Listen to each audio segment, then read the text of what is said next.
കോൺഗ്രസ് ഭരിക്കുന്ന സഹകരണ ബാങ്കുകളിൽ നിയമനത്തിനായി കോഴ വാങ്ങിയെന്ന ആരോപണത്തിൽ IC ബാലകൃഷ്ണൻ MLA-ക്കെതിരെ കേസെടുത്ത് വിജിലൻസ്.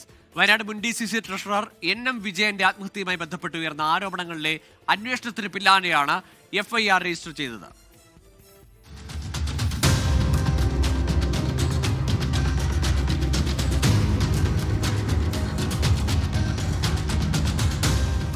ബത്തേരി കേന്ദ്രീകരിച്ച് കോൺഗ്രസ് ഭരണസമിതിയുള്ള ബാങ്കുകളിൽ നിയമനം നടത്താമെന്ന് പറഞ്ഞ് കോഴ വാങ്ങിയെന്നാണ് ആരോപണം. NM വിജയന്റെ ആത്മഹത്യയ്ക്ക് ശേഷം പുറത്തായ കുറിപ്പുകളിൽ IC ബാലകൃഷ്ണന്റെ പേര് പരാമർശിക്കുന്നുണ്ട്. വിജിലൻസ് രജിസ്റ്റർ ചെയ്ത കേസിൽ പ്രാഥമിക അന്വേഷണം നേരത്തെ പൂർത്തിയാക്കിയിരുന്നു. വിജിലൻസ് ഡയറക്ടറുടെ അനുമതി ലഭിച്ചതിനെ തുടർന്നാണ് MLA-യെ പ്രതി ചേർത്തത്. MLA സ്ഥാനം രാജിവെക്കാൻ IC ബാലകൃഷ്ണൻ തയ്യാറാകണമെന്നാണ് CPIM-ന്റെ ആവശ്യം. FIR ഇട്ട് കേസെടുത്ത് ഒന്നാം പ്രതി ആയി ചേർക്കപ്പെട്ട സാഹചര്യത്തിൽ IC ബാലകൃഷ്ണൻ MLA സ്ഥാനം രാജിവെക്കണം എന്നതാണ് CPIM ആവശ്യപ്പെടുന്നത്.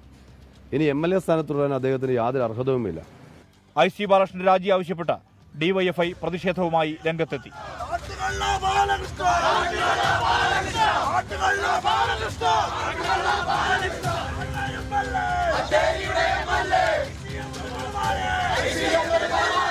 അതേസമയം ആരോപണത്തെ തള്ളുകയാണ് IC ബാലകൃഷ്ണൻ. വിജിലൻസിനെ സംസ്ഥാന സർക്കാരും CPIM-ഉം ആയുധമാക്കുകയാണെന്നാണ് ആരോപണം. നിയമപരമായി മുന്നോട്ടു പോകുമെന്നും IC ബാലകൃഷ്ണൻ വ്യക്തമാക്കി. 24 വയനാട്. ലോകത്തെവിടെയായാലും ഏത് സമയത്തും 24 വാർത്തകളും ഓഗ്മെന്റഡ് റിയാലിറ്റി പാക്കേജുകളും എക്സ്പ്ലെയിനറുകളും വിശദമായി കാണാൻ ഞങ്ങളുടെ YouTube ചാനൽ നിങ്ങൾക്ക് സബ്സ്ക്രൈബ് ചെയ്യാം.